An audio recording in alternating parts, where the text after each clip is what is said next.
So hello, you wonderful citizen of cyberspace, and welcome to a video that's kind of a spill-on from the last one regarding the vast influx of emaciated, eating disordered people pitching themselves as influencers online. But in this video, I want to talk specifically about the recovery pages and what it is going to do to your brain if you are an eating disordered person who is solely getting their recovery advice and recovery inspiration from pages that are fronted by an emaciated girl. Because there is this weird dichotomy in our minds as ED people that we tend to feel that, oh, well, this girl is clearly qualified to talk about recovery. I mean, you can tell this girl knows what it's like to be in an eating disorder. I mean, just look at her. She's clearly qualified to talk about eating disorders. And I would say, yes, she clearly is. But when it comes to recovery and getting all your recovery advice from someone who looks like that, it's a little bit like being a drug addict and seeing someone with a needle in their arm on the street corner and walking up to them and going, hey, would you like to be my sponsor? You look like you know a lot about addiction. It's like, yeah, they probably do. But again, they're not in a position to lead you through recovery if they're in active addiction themselves. Unless someone has got to the places that we want to get to, we don't usually go, please give me your wisdom. I think people who are in very, very much active eating disorder or an active addiction, I think they can give a lot of insight and a lot of wisdom about eating disorders and addictions, but they're not necessarily going to have anything very useful to say about recovery if they haven't really got there yet. But I think what's more important than the fact that they may not have the lessons in their brain that you actually need right now, I think the more important thing is that it's likely to send your brain off on a really, really skew-iffy path. If you're someone, particularly someone quite young, there's a fair bet, just statistically speaking, in terms of the fact that not that many ED'd people are that thin, there's a fair bet that you probably are not as low in weight as they are. Which means that your brain, when you're seeing all of this, all of these girls who are in early recovery, all of these girls who are getting treatment and talking about their recovery online, and all of them are skeletal, your brain, of course, is going to start battering home all the stupid eating disordered myths that we all know we all get in our heads. And you're going to start feeling like, well, I too will deserve recovery when I look like her. I have to get down to looking like her, and then I will be sick enough to deserve recovery. I will be sick enough to receive that sort of validation. I will be sick enough to get help, to be forced inpatient. But right now, like, no one would even believe I was eating disordered right now. I do not deserve treatment. I don't deserve help. I don't even have a real eating disorder. These are all the thoughts you have, and it's all complete bullshit. You can suffer from an eating disorder for your whole life. I mean, literally up to the age of 60 or so. From the age of about 12, you can suffer from an eating disorder for all of those many, many, many years and go through hell and have numerous hellish complications and maybe die from those complications in the end. And in all of those years and in all of that suffering, you may never end up getting down to the weight that this girl is at. I think it is worth pointing out at this stage that when you're seeing a low weight anorexic, and you're looking at them and you're thinking, oh my God, they're so much sicker than me. They have so much more willpower than me. I'm just so weak. I need to look at what she's doing. Like, what is she doing to look like this? And honestly, the answer to this question is usually that girl simply is metabolically blessed, genetically blessed, and probably had a low start weight to begin with. Speaking from experience, I was someone who was born underweight, was an underweight kid, and then to get to my lowest weight, it fell off me so quickly and so effortlessly because my metabolism was good and because I just wasn't much of an eater, really, as a teenager. I was a naturally skinny person. I didn't have much of an appetite. And I wanted to say this just to really underline how completely different everyone's experience of an eating disorder is. And I've now been on both sides of the fence with this. Now that I have been on medication that has screwed up my appetite and my metabolism, I have huge food cravings. My appetite is vast. I find losing weight damn near impossible now. And I finally understand, like, oh my God, this is what the girls around me on the eating disorder forum, this is the kind of the level of cravings and the intensity of hunger that they were dealing with. You can't compare yourself to another person with a different eating disorder because their body is completely different. Not to say, for these people who are super skinny, it's like it's a total breeze and there's no suffering in their eating disorder. Like it's still, there's still suffering in it. It just comes in different shapes and in different forms. And obviously the longer you go with an eating disorder, the more you get food cravings and the more your appetite does get out of whack and out of control, and the slower your metabolism gets and all of this, and it will even the playing field eventually. But when you're young and you're dealing with like a fresh metabolism, some of these girls can seem superhuman, like the way they get to these weights and stay at these weights and don't even seem that sick at those weights. And it's like, if you're someone who's struggling away at it and getting sick and having side effects from it, and they don't seem to be, it's like, what is wrong with me? And it's like, nothing. You're just different people in different bodies. Your struggles will be different throughout life. I think the thing to remember here ultimately is that it is a mental illness that you're dealing with. Therefore, by its very nature, it is an invisible illness. And that means the only person who really knows how sick you are is you. So if you are in a place where you know you need help and you are suffering and you are miserable, unfortunately, we don't all have very perceptive or very kind or very switched on about mental health families and friends and all of that. And if you are in that unfortunate situation whereby you think the only way you're ever going to get helped is if you suddenly look really, really, really, really sick and you start collapsing all over the place, and suddenly people are going to be forced to care and to help you, because that's kind of the situation that I grew up in, and the beliefs that I had when I was that age was like, I've tried telling my parents that I don't even remember when I was last happy, or that I hate myself, or and it got me nowhere. It got me laughed at. So this is what I have to do to be taken seriously. This is what I have to do to be given treatment and helped, and it gets you nowhere. It gets you nowhere. In the end, you have to use your words. So I would recommend, just if you have even a grain of willpower in your body, try to turn this around a little bit, but more than that, try to ask for help with your words. But yeah, if you're following all of these ED accounts, ED recovery accounts, where the girl is shockingly skinny, of course your brain is going to come to associate you only deserve recovery once you look like that. Once you reach that point, that's when you can recover.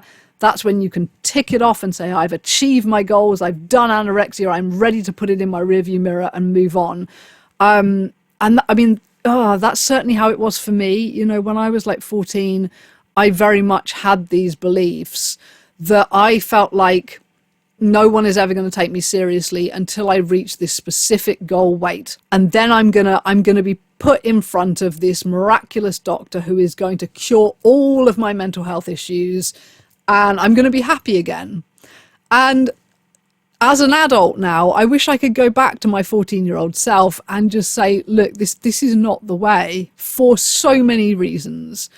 For one thing, right, your parents are not the kind who are ever going to force you into treatment. It doesn't matter what you look like. One of the days down the line, you are going to get to that silly low number. Are they going to force you into treatment? No, they're not. They're just going to, they won't even talk to you about it. They won't even mention your weight. They will just ignore it completely, and you will drop below that low number, and they still won't do anything at all. Only you are going to look after you. So you better start now. That would be the first thing I would tell my 14-year-old self.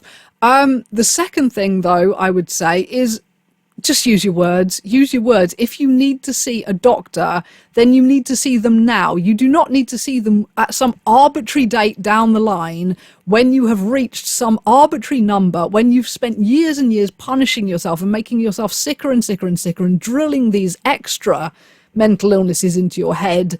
Then you're going to see a doctor. Why? What is the purpose of that? You have a mouth. You have words in that mouth. Go to your mother. I know it is uncomfortable, but go to your mother, spit out the words, seek help. You can see the doctor now. It is possible. You don't have to be forced and dragged into treatment. You can ask for it. It's okay. You can do that. And the final thing I think I would say to my 14-year-old self is, I'm sorry, but you are believing in a fairy tale. This fairy tale you have in your mind, you're going to drop down to this low weight. Everyone is suddenly going to care about you. They're suddenly going to want you to live. They're suddenly going to have this sappy American family who hug each other and show lots of affection and, and care about you openly. I'm sorry, it does not matter how close to death you get. Your family is not turning into that. It's just, sorry, you don't get to choose your family. And you're never going to get that kind of open praise and that kind of open love, and that kind of open affection and open caring and all of that, because that's just not who they are as people, and you can't control other people. But when it comes to this belief you have about doctors and the fact that if you will get forced in front of these doctors, they're going to wave a magic wand and they're going to cure your depression and blah, blah, blah. Honey, I have been stuck in front of a lot of doctors now.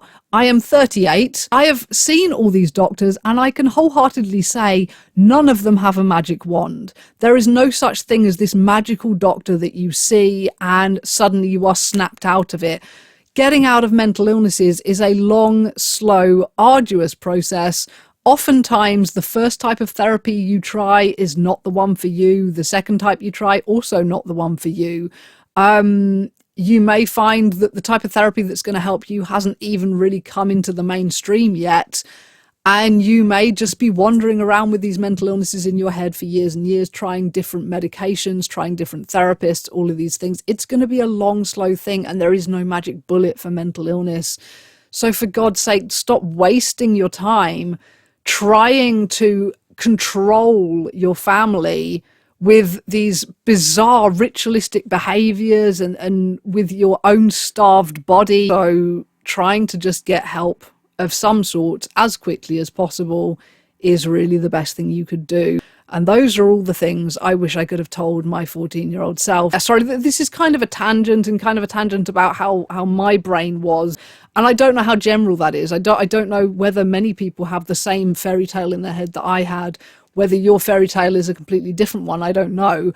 But yeah, so that's one of the big pitfalls of getting all your recovery info from these drastically underweight people, just in the fact that it is bound to reinforce in your mind that toxic myth that you need to be at this drastic, like rock bottom weight before you can really recover from an ED. Like, it's one of the most toxic ED myths out there, and I think no one needs that sinking into their head more than it already is. I mean, I don't know whether in some cases the best thing to do would be to kind of use them like a podcast and put them on, listen to what they have to say, but maybe be drawing, crocheting, whatever your thing is, rather than watching them. So you get their wisdom, but you don't need, the extra triggering. That might be one way to go about it. But yeah, as a kind of final thing to say, I think just if you're someone who is mostly a viewer of these things, I would say just try and get your kind of recovery diet from a few different people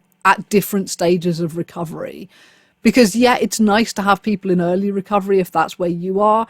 But there are a lot of people in early recovery talking about early recovery who are not necessarily skeletal. Like, if you're not skeletal yourself, I don't think it's helpful, really, or necessary to have someone who looks triggering trying to talk you into recovery. Like, do you see how that's probably not going to help you?